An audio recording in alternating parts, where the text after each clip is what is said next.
সামনে কোরবানি, এজন্য আজকের এই জুমা থেকে আমরা কোরবানি বিষয়ক আলোচনা শুনব ইনশাআল্লাহ।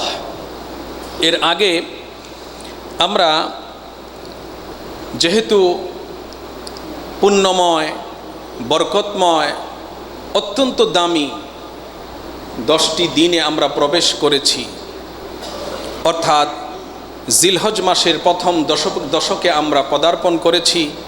এজন্য এই জিলহজ মাসের প্রথম দশকের আমলগুলো আলোচনা করেই আমরা কোরবানি বিষয়ক আলোচনা শুনব ইনশাআল্লাহ। আল্লাহ তাআলা আমাকে বলার, আল্লাহ তাআলা আমাদেরকে এই আলোচনাগুলো হৃদয়ঙ্গম করে আমল করার তৌফিক এনায়াত করুন। সকলে বলছি আমিন। সুপ্রিয় উপস্থিতি, এবছরের 6 জুন 2024 সূর্যাস্ত থেকে জিলহজ মাস শুরু হচ্ছে। আলহামদুলিল্লাহ, আমরা বছরের শ্রেষ্ঠ 10টি দিন পেতে যাচ্ছি ইনশাআল্লাহ। আর তা হচ্ছে জিলহজ মাসের প্রথম 10 দিন। সুপ্রিয় উপস্থিতি, আল্লাহ রাব্বুল আলামিন তিনি কিছু সময় বা কিছু মুহূর্তকে অন্যান্য কিছু সময় বা মুহূর্তের উপরে, কোনো দিন বা রাতকে অন্যান্য দিন বা রাতের উপরে, আবার কোনো মাসকে অন্যান্য মাসের উপরে আল্লাহ রাব্বুল আলামিন বিশেষ ফজিলত এবং মর্যাদা দিয়ে থাকেন। এরই ধারাবাহিকতায় আমরা দেখি যে বছরের শ্রেষ্ঠ 10টি রাত হচ্ছে রমজানের শেষ দশক, ঠিক কিনা? রমজান মাসের পবিত্র মাহে রমাদানের শেষ দশক, যে শেষ দশকের কোনো একটি বেজুর রাতে এমন একটি রাত রয়েছে যে রাতের ইবাদত আল্লাহ তাআলার কাছে হাজার মাসের ইবাদতের চাইতেও আরও মূল্যবান, দামি। তো বছরের শ্রেষ্ঠ 10টি রাত হলো রমজানের শেষ দশক, আর বছরের শ্রেষ্ঠ 10টি দিন হলো জিলহজের প্রথম দশক। শ্রেষ্ঠ রাত মাহে রমাদানের শেষ দশক, আর শ্রেষ্ঠ 10টি দিন জিলহজ মাসের প্রথম 10টি দিন, প্রথম দশক। আর আমরা দেখি যে আল্লাহ রাব্বুল আলামিনের কাছে এই 10 দিনের আমল অত্যন্ত প্রিয় এবং অন্যান্য দিনের আমলের চেয়ে আল্লাহ তাআলার কাছে অনেক অনেক বেশি দামি এবং শ্রেষ্ঠ। সুতরাং আসুন আমরা জেনে নেই জিলহজ মাসের প্রথম 10 দিনের গুরুত্বপূর্ণ আমল সমূহ কি কি। 1 নম্বরে যে আমলের কথা আমরা হাদিসে পেয়ে থাকি তা হচ্ছে জিলহজের প্রথম 9 দিন সিয়াম পালন করা। 1 থেকে 9 তারিখ পর্যন্ত যদি সম্ভব হয় লাগাতার রোজা রাখা। বিশেষ করে যদি লাগাতার 9টা রোজা রাখা সম্ভব না হয়, তাহলে বিশেষ করে 9 জিলহজ অর্থাৎ যেদিন হাজিরা আরাফার ময়দানে তারা সমবেত হন, সেদিন রোজা রাখা অত্যন্ত ফজিলতের বিষয়, অত্যন্ত দামি একটি আমল। এই আমল সম্পর্কে সহিহ মুসলিমে এসেছে হাদিস নাম্বার 1162। এই হাদিসে আল্লাহর নবী ফরমান, সাওমু ইয়াউমি আরাফা ইউকাফিরুস সানাতাল্লাতী ক্বাবলাহা ওয়াল্লাতী বা'দাহা। আল্লাহর নবী বলছেন যে আমি মনে করি যে আরাফার দিনের রোজাটা এটা এত মূল্যবান, এত দামি যে একটা দিনের রোজার বদৌলতে আল্লাহ রাব্বুল আলামিন বিগত 1 বছর এবং পরবর্তী 1 বছরের গুনাহ আল্লাহ রাব্বুল আলামিন মাফ করে দেন। সুবহানাল্লাহ। অত্যন্ত ফজিলতের রোজা এটা। দ্বিতীয় আমল হলো যে সামর্থ্যবান যারা তারা ঈদুল আদহার দিনে তারা আল্লাহ তাআলার সন্তুষ্টির লক্ষ্যে পশু কুরবানি করবে, গরু, ছাগল, উট, ভেড়া, বকরি ইত্যাদি আল্লাহ তাআলার সন্তুষ্টির জন্য কোরবানি করবে। যাদের কোরবানি করার সামর্থ্য রয়েছে, যদি সামর্থ্য থাকার পরেও কৃপণতা করে অথবা অবহেলা করে, অপ্রয়োজন মনে করে কোনো ব্যক্তি যদি রোজা না কুরবানি না করে, আল্লাহর নবী হুঁশিয়ারি উচ্চারণ করেছেন। তিনি বলেছেন ওই ব্যক্তি যেন ঈদের দিনে আমাদের ঈদগাহের কাছেও না আসে। নাউজুবিল্লাহ বলবেন না। 3 নম্বর আমল, এই জিলহজ মাসের প্রথম দশকের তৃতীয় আমল হচ্ছে যে এই 10টা দিন যারা কুরবানি করবেন বা কুরবানির নিয়ত করেছেন তারা হাতের নখ, পায়ের নখ, মাথার চুল ইত্যাদি তারা কর্তন করবেন না, কাটবেন না। এটা মুস্তাহাব। কুরবানি করে এরপরে হাত পায়ের নখ কাটবে, তারপরে চুল কাটবে। এটা একটা পছন্দনীয় মুস্তাহাব কাজ, এটাও হাদিসে এসেছে। 4 নম্বর যে আমলগুলো আমরা এই 10 দিনে করব, এর মধ্যে সবচেয়ে সহজ এবং গুরুত্বপূর্ণ আমল হলো যে আমরা 4 ধরনের জিকিরে আমরা লেগে থাকব। 4 ধরনের জিকিরে আমরা মশগুল থাকব। কয় ধরনের জিকির? 4 ধরনের জিকির। এটা সকলেরই মুখস্থ আছে। আল্লাহর নবী হাদিসে ইরশাদ ফরমান, মা মিন আইয়ামিন আ'যামু ইনদাল্লাহ, মা মিন আইয়ামিন আ'যামু ইনদাল্লাহি ওয়ালা আহাব্বা ইলাইহি আল আমালু ফীহিন্না মিন হাদিহিল আইয়ামিল আশর। আল্লাহ নবী বলছেন যে জিলহজ মাসের এই যে 10টা দিন, এই 10টা দিনে আল্লাহ তাআলার কাছে, এই মহান 10টা দিনে আল্লাহ তাআলার কাছে সবচাইতে মূল্যবান এবং প্রিয় এই 10টা দিনের আমল, সবচাইতে মূল্যবান এবং আল্লাহ তাআলার কাছে খুব প্রিয় এই 10টা দিনের আমল আল্লাহ তাআলা খুব বেশি পছন্দ করেন। তো আল্লাহর নবী বলছেন এই দিনে তোমরা কি করবে? সহজ 4টা জিকিরে তোমরা লেগে থাকবে।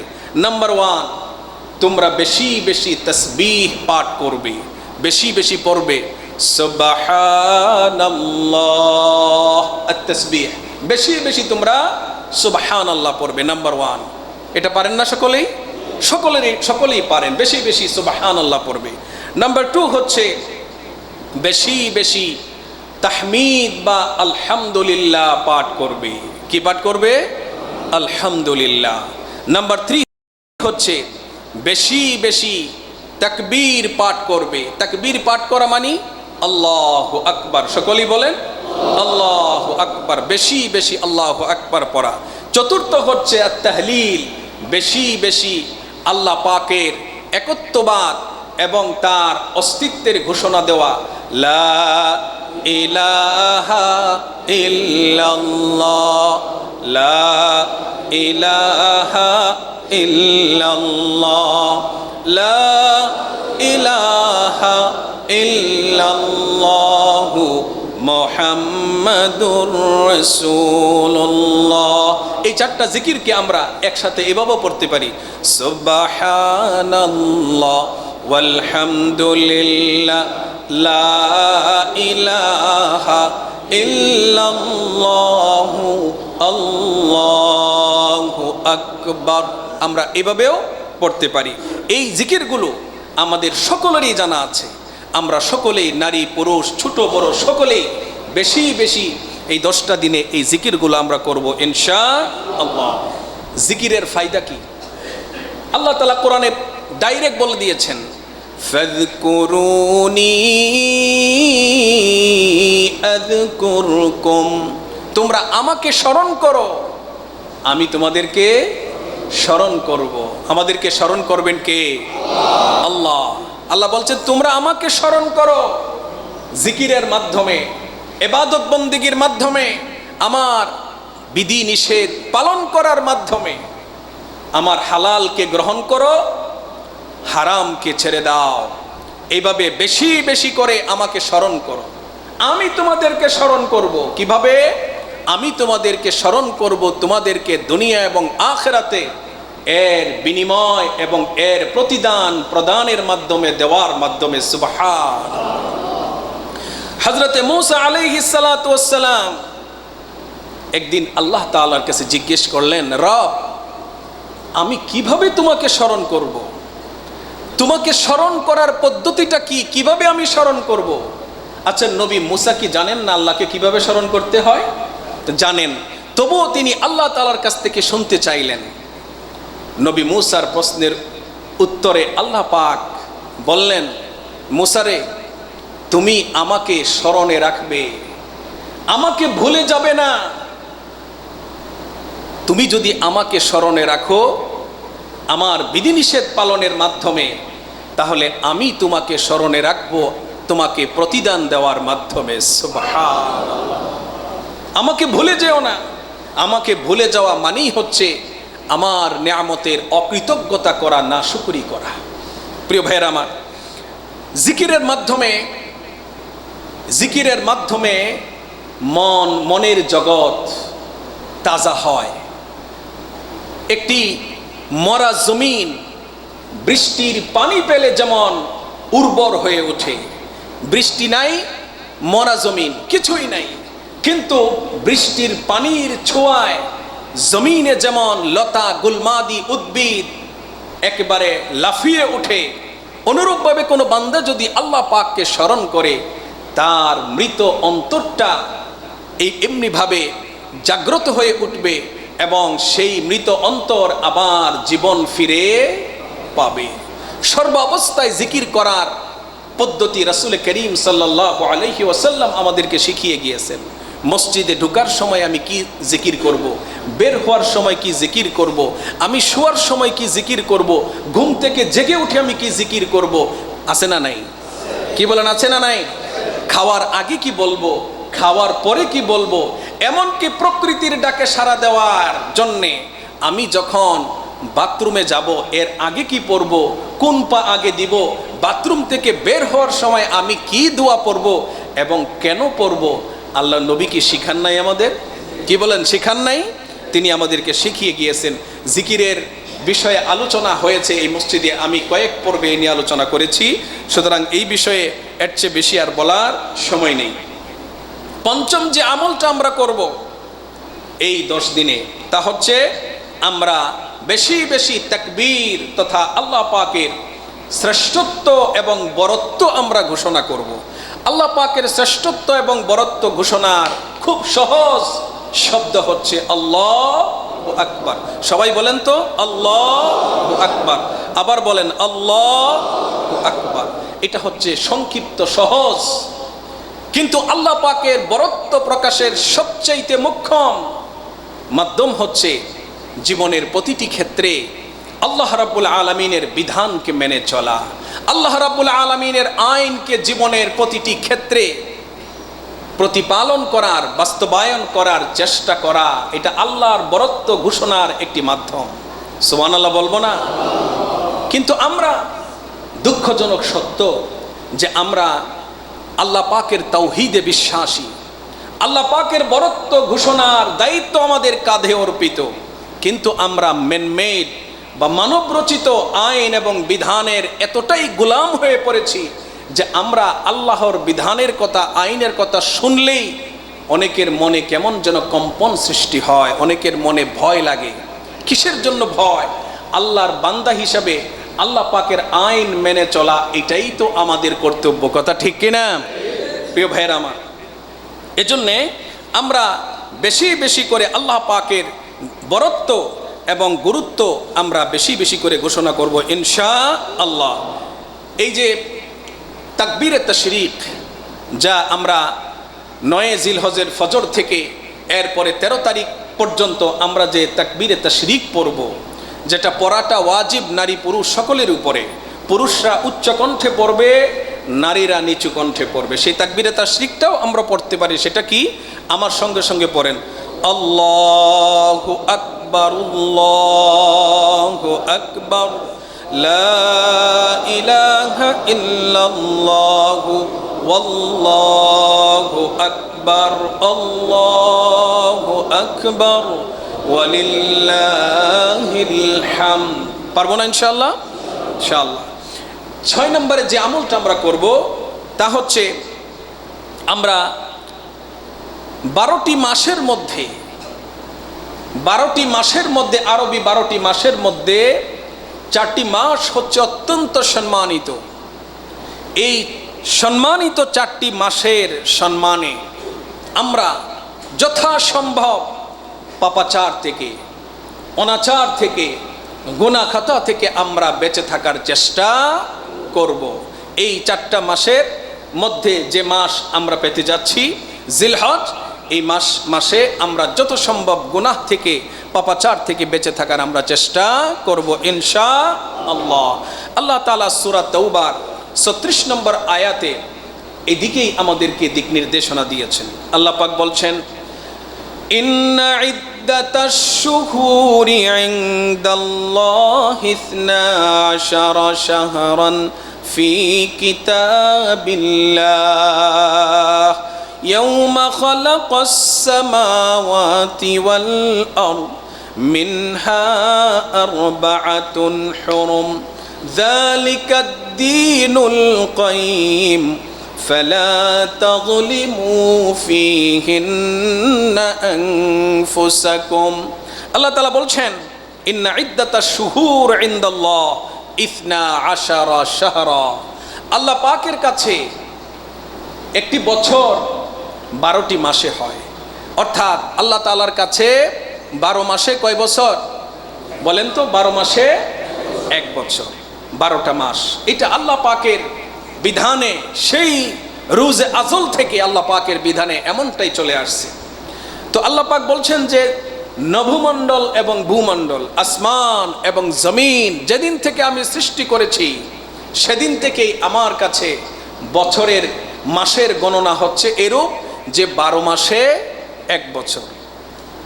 আর এই 12টি মাসের মধ্যে 4টি মাস হচ্ছে সম্মানিত। 4টা মাস কি? সম্মানিত। এই 4টি মাসের একটি মাস হচ্ছে জিলহজ।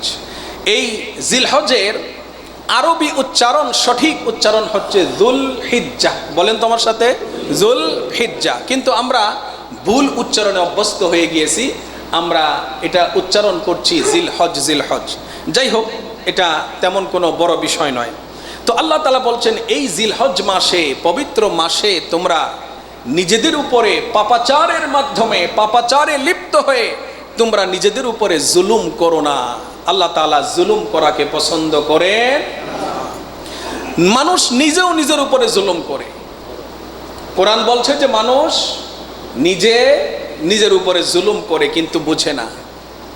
একজন মানুষ যখন একটা পাপে লিপ্ত হয়, একটা গুনাহের কাজ করে, তখন সে মনের অজান্তেই নিজের উপরে বড় জুলুম করে ফেলল। কারণ এই পাপের প্রায়শ্চিত্ত তাকে ভুগতেই হবে, হয়তো দুনিয়ায় অথবা পরকালে। পাপ তাকে ছাড়বে না। ছাড়ার একটা উপায় আছে, যদি মানুষের হকের সাথে সংশ্লিষ্ট না হয়, তাহলে আল্লাহ পাকের কাছে চোখের পানি ছেড়ে দিয়ে, আল্লাহ পাকের কাছে পাপের জন্য অনুতপ্ত হয়ে অনুশোচনা পেশ করে, আর আগামী দিনে এ ধরনের পাপে লিপ্ত হবে না বলে প্রমিস করে যদি কোনো ব্যক্তি চোখের পানি ফেলে দিয়ে যদি আল্লাহ তাআলার কাছে দোয়া করে, অর্থাৎ ইস্তিগফার করে, তখন আল্লাহ পাক তার গুনাহগুলোকে কি করে দেন? মাফ করে দেন। সুবহানাল্লাহ। তাও বলবো না? সুবহানাল্লাহ। সপ্তম আমল, এই 10 দিনে আমরা সপ্তম যে আমলটা করব তা হচ্ছে যে এই দিনগুলো যেহেতু বছরের শ্রেষ্ঠতম দিন কোরআনের ভাষায়, হাদিসের ভাষায়, সুতরাং এই মর্যাদাপূর্ণ দিনগুলোতে, এই দিনগুলোকে আমরা উদযাপন করব কিভাবে? অত্যন্ত ধর্মীয় ভাব গাম্ভীর্যপূর্ণ অবস্থায় আমরা এই দিনগুলোকে উদযাপন করব। অর্থাৎ এই দিনগুলোতে আমরা বেশি বেশি করে নেক আমল করব। সুবহানাল্লাহ, সুবহানাল্লাহ, বেশি বেশি করে নেক আমল করব। আমরা আল্লাহ পাকের কাছে তৌফিক কামনা করি, আল্লাহ পাক যেন এই 10টা দিনে যে কথাগুলো আমরা শুনলাম এই কথাগুলোর উপরে আমরা প্রত্যেকেই যেন আমল করতে পারি। বলি আলহামদুলিল্লাহ, বলি ইনশাআল্লাহ। সুপ্রিয় উপস্থিতি, যেহেতু আমরা কোরবানির আমাদের সামনে, এজন্য আজকে আমরা কোরবানি নিয়ে আলোচনা আমরা শুরু করব ইনশাআল্লাহ। প্রথমেই আমি আপনাদের সামনে একটি বিষয় তুলে ধরতে চাই, তা হচ্ছে যে এই যে কোরবানি, এই কোরবানি আমাদের জন্য কি নিয়ে আসে, আমাদের জন্য এই কোরবানি কি বাণী নিয়ে আসে।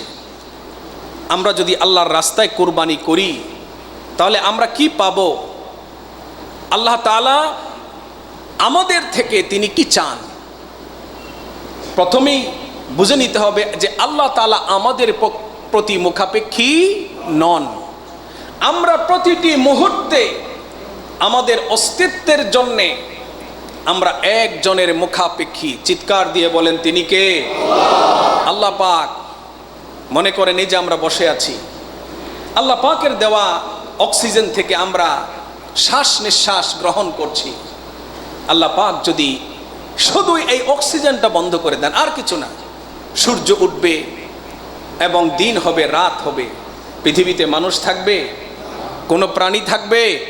প্রতিটি মুহূর্তে আল্লাহ পাকের করুণার প্রতি, তার নিয়ামতের প্রতি আমরা মুখাপেক্ষী। আল্লাহ পাক আমাদের মুখাপেক্ষী নন। এই পৃথিবীর সকল মানুষ যদি মিলে আল্লাহ পাককে অস্বীকার করে, তাকে একটা সেজদাও যদি না করে, আপনাদের কি মনে হয় আল্লাহ পাকের কোনো ক্ষতি হবে? আর সমগ্র মানব জাতি, সমস্ত বনি আদম যদি আল্লাহ পাকের কুদরতের পায়ের সামনে সেজদায় লুটিয়ে পড়ে, মনে করেন কোনো কাফের নাই, সব আল্লাহর অস্তিত্ব এবং একত্ববাদে বিশ্বাসী হয়ে গিয়েছে মনে করেন, আপনি কি মনে করেন আল্লাহ পাকের কুদরতে সামান্য কিছু সংযুক্ত হবে? কোনো উপকার হবে? হবে না। লাভ ক্ষতি এটা আমাদের। এটা কাদের? আমাদের। যেহেতু লাভ ক্ষতি আমাদের, আল্লাহ পাক স্রষ্টা হিসেবে বান্দার কাছে তার কিছু চাওয়া আছে। আল্লাহ পাক বলেন, বান্দা তুমি আমার জন্যে তোমার জীবনের সবচাইতে মূল্যবান যে জিনিসটা, এটা যেদিন তুমি উৎসর্গ করতে পারবে সেদিন তুমি আমার প্রিয় বান্দায় পরিণত হয়ে যাবে। প্রিয় ভাইয়েরা, মহান আল্লাহর ভালোবাসা এবং সন্তুষ্টি লাভ এবং পরীক্ষায় সাফল্যের জন্যে মানব জীবনটাই হচ্ছে ধাপে ধাপে পরীক্ষার পরীক্ষা। সেই পরীক্ষায় সফলতার জন্যে প্রিয় জিনিস, প্রিয় প্রাণ, প্রিয় সম্পদ উৎসর্গের চূড়ান্ত মহড়া এবং মহা উৎসব হচ্ছে এই কোরবানি। আমার কাছে আল্লাহ পাক আমার সবচেয়ে প্রিয় জিনিসটা তিনি তার পথে উৎসর্গ করতে পারবো কি পারবো না, এটা আল্লাহ পাক জানতে চান। আমরা যে কোরবানিটা করি, আগামী জুমায় এই আর একটু বিস্তারিত কথা বলবো। আমরা যে কোরবানিটা করি, এই কোরবানিটা ইব্রাহিম আলাইহিস সালাতু ওয়াস সালামের সুন্নতের মহড়া, তারই কাজের একটি স্মৃতিচারণ। আল্লাহ তাআলার কাছে তার কাজগুলো এত প্রিয় হয়েছে, এত পছন্দ হয়েছে, কিয়ামত পর্যন্ত বনি আদমের জন্য, উম্মতে মুসলিমার জন্যে ইব্রাহিম আলাইহিস সালাতু ওয়াস সালামের এই কাজটাকে আল্লাহ তাআলা অক্ষুণ্ণ রেখে দিয়েছেন। কিয়ামত পর্যন্ত, যতদিন পৃথিবী কিয়ামত না হবে, ধ্বংস না হবে, ততদিন এই কুরবানির রেওয়াজ চালু থাকবে ইনশাআল্লাহ। ঠিক কিনা ভাই? না বন্ধ হয়ে যাবে কয়েক বছর পরে? না, বন্ধ করে দেওয়ার জন্য এক শ্রেণীর ইসলাম বিদ্বেষী দিন কানা কিছু মানুষ চেষ্টা করছে। তারা বিভিন্নভাবে মুসলমানদের অন্তরে ওয়াসওয়াসা এবং কুমন্ত্রণা ঢেলে দিচ্ছে। এতগুলো প্রাণী তোমরা জবাই করে ফেলছো, একটু মায়া দয়া নাই তোমাদের মধ্যে? একটু মায়া লাগে না? এগুলো কথা ভালো, কিন্তু মতলব কি? কথা কয় না। মতলব কি? খারাপ। মতলব খারাপ। যে ধর্মে জীব হত্যা মহাপাপ, আছে না একটা ধর্ম, জীব হত্যা মহাপাপ। বৌদ্ধিজম সম্পর্কে আপনারা অবশ্যই জানেন। বৌদ্ধিজম, বৌদ্ধ ধর্মে জীব হত্যা মহাপাপ। গৌতম বুদ্ধের মূল্যবান উপদেশমালার মধ্যে প্রথম উপদেশ হচ্ছে লা তাকতুল নাফসান, কোনো কিছুকে হত্যা করা যাবে না। যে কারণে তারা কোনো প্রাণী খায় না, তারা গরু ছাগল খায় না, হাঁস মুরগি তারা খায় না, তারা সবজি খায়। এখন বিজ্ঞান প্রমাণ করেছে এই সবজির মধ্যেও এক ধরনের প্রাণ আছে। আছে কি না? গাছের মধ্যে প্রাণ নাই? গাছের মধ্যে প্রাণ আছে। গাছের মধ্যে প্রাণ আছে, বিজ্ঞান আবিষ্কার করেছে মাত্র কিছুদিন আগে। আর বিশ্বনবী গাছের মধ্যে প্রাণ আছে। গাছ আল্লাহ তাআলাকে চিনে, আল্লাহ পাকের বিধান মেনে চলে এবং প্রতিনিয়ত তার ভাষায় আল্লাহ পাককে জিকির করে স্মরণ করে সুবহানাল্লাহ। তাহলে যারা প্রাণী খায় না, যে প্রাণী হত্যা মহাপাপ, তাদের জন্য সবজিটা বন্ধ করে দেওয়াও দরকার। আমি যখন মাঝে মাঝে বাজারে যাই তখন দেখি যে হাঁস মুরগি যেখানে জবাই করে বিক্রি করে, তাদেরকে জিজ্ঞেস করি যে ভাই, আপনাদের কাছে ফ্রিজে রাখা কিছু ফ্রোজেন মুরগি আছে, এগুলো কারা কিনে নেয়? আমরা তো কিনবো না, কারণ আমরা বিসমিল্লাহ আল্লাহু আকবার বলে নিজের চোখের সামনে জবে করা ছাড়া আমরা নেব না। এগুলো কারা নেয়? বলে এগুলো তারা নেয় যারা জীব হত্যা মহাপাপ বলে বিশ্বাস করে। জীব হত্যা মহাপাপ বলে যারা বিশ্বাস করে, যারা জীব হত্যা মহাপাপ বলে নিজেদের ধর্মের বাণী প্রচার করে, তারাই আমাদের রোহিঙ্গা মুসলমান ভাইদেরকে কচুকাটা করেছে। কথা ঠিক কিনা? তখন কোথায় ছিল তোমাদের সেই ধর্মের বাণী? কোথায় ছিল সেই গৌতম বুদ্ধের মূল্যবান নসিহত? তোমরা সুবিধাবাদী জিন্দাবাদ। তোমরা আসলে গৌতম বুদ্ধের নসিহতকে তোমরা আসলে জীবনে প্রতিফলন করো না, এটাকে মানো না তোমরা। তো এই যে কুরবানি, এই কুরবানি মূলত পশুর গলায় ছুরি দেওয়া নয়। কুরবানিটা কি? কুরবানি হচ্ছে একটি চেতনা। কুরবানি একটি চেতনার নাম, ঈমানকে নবায়ন করার একটি মহড়া। অর্থাৎ মুসলমান পশুর গলায় ছুরি দেয় না, মুসলমান ছুরি দেয় তার পাশবিকতার গলায়। প্রত্যেকটা মানুষের ভিতরে কম বেশি পাশবিকতা আছে, হিংসা আছে, বিদ্বেষ আছে এবং কুপ্রবৃত্তি আছে, যে কুপ্রবৃত্তিগুলো তাকে পাপাচারের দিকে টেনে নিয়ে যায় এবং আকর্ষণ সৃষ্টি করে। এই কুপ্রবৃত্তির গলায় অর্থাৎ পাশবিকতার গলায় ছুরি দিয়ে এই পাশবিকতা দমন করা এবং ত্যাগের চরম শিক্ষায় মহান আল্লাহ ও বান্দার মধ্যে একটি প্রত্যক্ষ সেতুবন্ধন তৈরি হওয়া, এটাই হচ্ছে কুরবানির চেতনাবোধ, এটাই হচ্ছে কুরবানির শিক্ষা। পশু জবাই করা এটা একটা প্রতীক মাত্র, কিন্তু প্রকৃত শিক্ষা হচ্ছে যে ইমানি চেতনাকে কি করা? নবায়ন করা।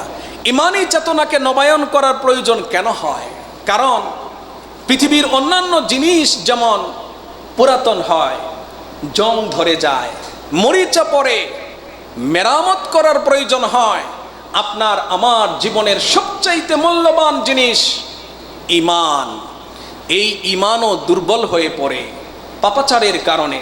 এই ঈমানকে শক্তিশালী করার জন্যে, এই ভাঙ্গাচোরা ঈমানকে মেরামত করার জন্যে আল্লাহ পাক আপনাকে আমাকে বিভিন্নভাবে বিভিন্ন বিধান দিয়ে আমাদেরকে তিনি চতুর্দিক থেকে আটকে রেখেছেন।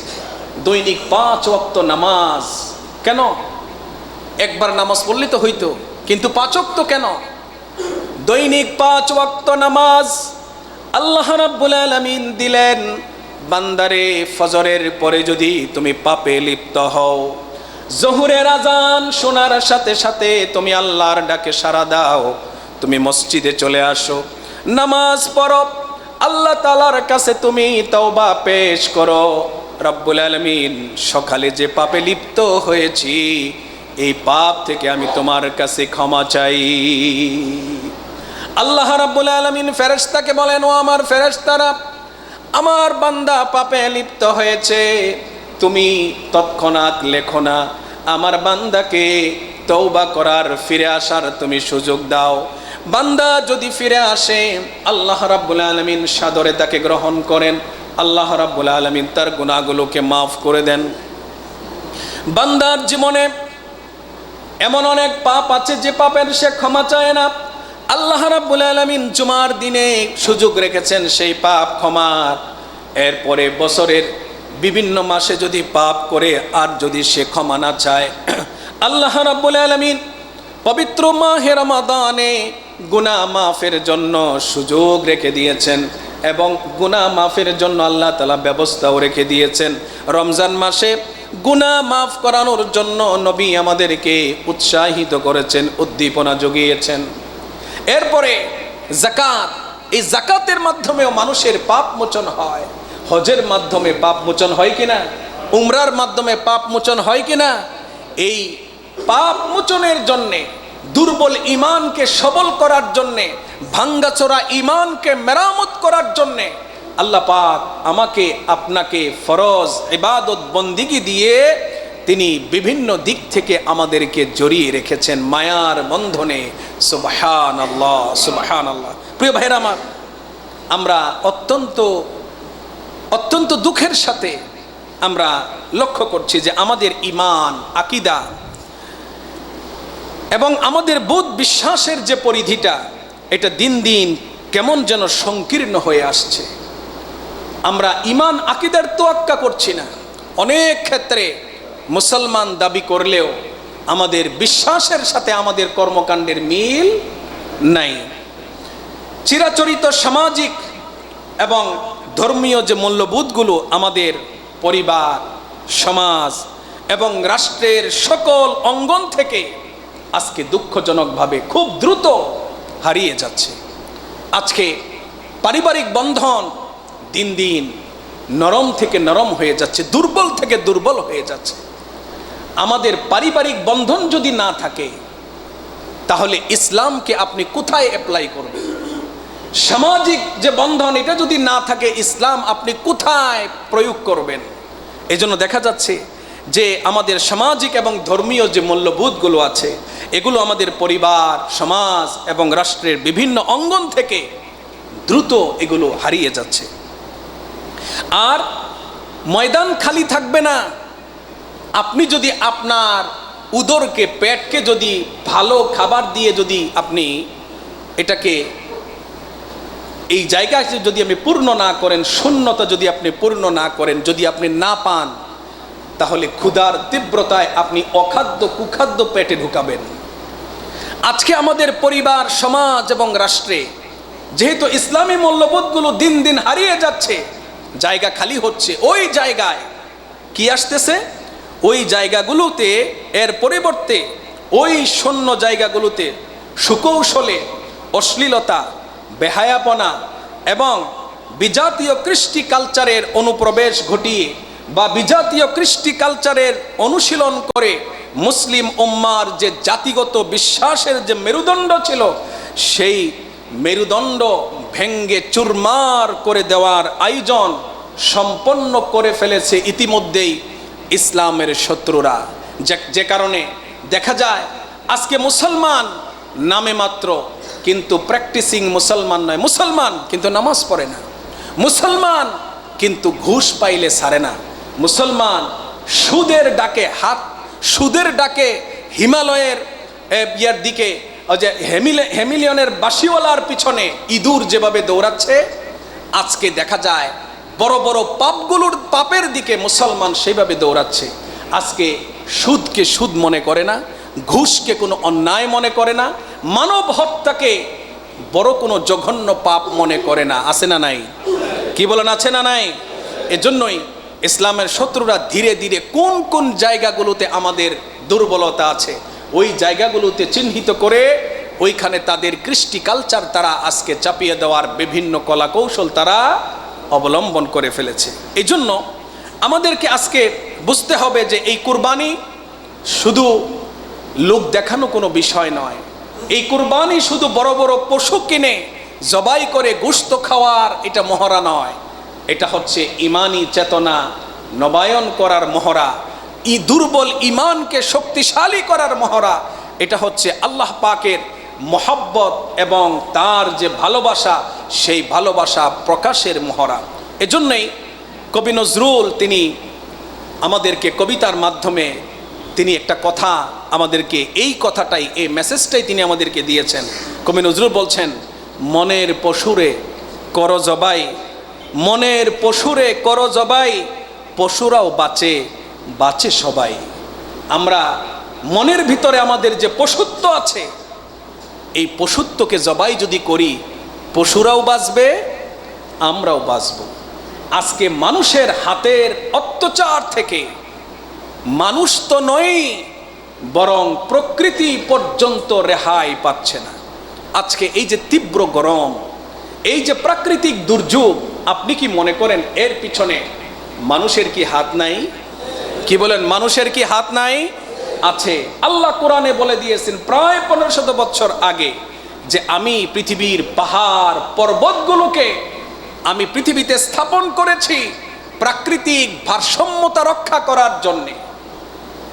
আল্লাহ রাব্বুল আলামিন কোরআনে কারীমে তিনি বলে দিয়েছেন, ওয়াজআলনাল জিবালা আওতাদা, আমি পাহাড় পর্বতগুলোকে পৃথিবীর ভারসাম্যতা রক্ষার জন্য আমি প্রতিস্থাপন করেছি। আজকে আমরা পাহাড় পর্বতগুলোকে কেটে সমান করে আমরা দৃষ্টিনন্দন আবাসিক আমরা তৈরি করছি, কিন্তু এতে কি হচ্ছে? এতে প্রাকৃতিক ভারসাম্য নষ্ট হচ্ছে। প্রাকৃতিক ভারসাম্য নষ্ট হয়ে আমরা প্রাকৃতিক গজবে আজকে আমরা পরিণত হচ্ছি। কথা ঠিক কিনা? একটা গাছ কাটলে 10টা গাছ লাগানোর কথা, কিন্তু আমরা দেদারসে গাছ কেটে যাচ্ছি, কিন্তু সেই পরিমাণ গাছ আমরা লাগাচ্ছি না। এটা বোঝার জন্য যে সমস্ত দেশ পরিবেশ রক্ষায় সচেতন, একটু খবর নিয়ে দেখেন জনপ্রতি অক্সিজেনের জন্য আমাদের দেশে কয়টা গাছ আছে আর অন্য দেশে কয়টা গাছ আছে। একটু খবর নিয়ে দেখেন, সব কথা এখানে বলা সম্ভব নয়। প্রাকৃতিক ভারসাম্য রক্ষার জন্যে, পরিবেশকে সুন্দর এবং মানুষের বসবাসের উপযোগী করে রাখার জন্যে ইউরোপিয়ানরা স্লোগান তোলে নাই। এই স্লোগান কোরআন দিয়েছে আজ থেকে 1500 বছর আগে, কিন্তু আমরা কোরআনটাকে শুধু বানিয়েছি শুধু এক অক্ষর পড়ে 10টা নেকি অর্জনের মাধ্যম। কিন্তু কোরআন যে আমার জীবনের প্রত্যেকটা সমস্যার যুগ উপযোগী সায়েন্টিফিক সমাধান যে দেয়, আমরা কোরআনটাকে সেইভাবে দেখি না। আমরা কোরআন মনে করেছি শুধু ঝাড়ফুঁকের কিতাব, কোরআনকে বানিয়েছি আমরা শুধু রমজান মাসে খতম দেওয়ার কিতাব। কিন্তু কোরআন হচ্ছে আপনার জন্য, আমার জন্য আল্লাহ পাকের পক্ষ থেকে এক ওপেন লেটার, একটি খোলা চিঠি। আল্লাহ পাক এই চিঠিতে আপনার জন্য, আমার জন্য তিনি কি রেখেছেন, কি বলতে চেয়েছেন মানুষ হিসেবে, এটা আমাদের জানার দরকার আছে না নাই? কি বলেন, আছে না নাই? আছে। এই কোরআন নিয়ে অমুসলিম মনীষীরা, অমুসলিমরা কি বলে একটু শোনা দরকার। কোরআন নিয়ে তারা কি বলে? আজকে আমাদের কাছে পৃথিবীর শ্রেষ্ঠ ধর্ম আছে, কারণ ইসলামের চেয়ে এত যুগ উপযোগী সায়েন্টিফিক ধর্ম আপনি আর কোথাও পাবেন? কি বলেন, পাবেন?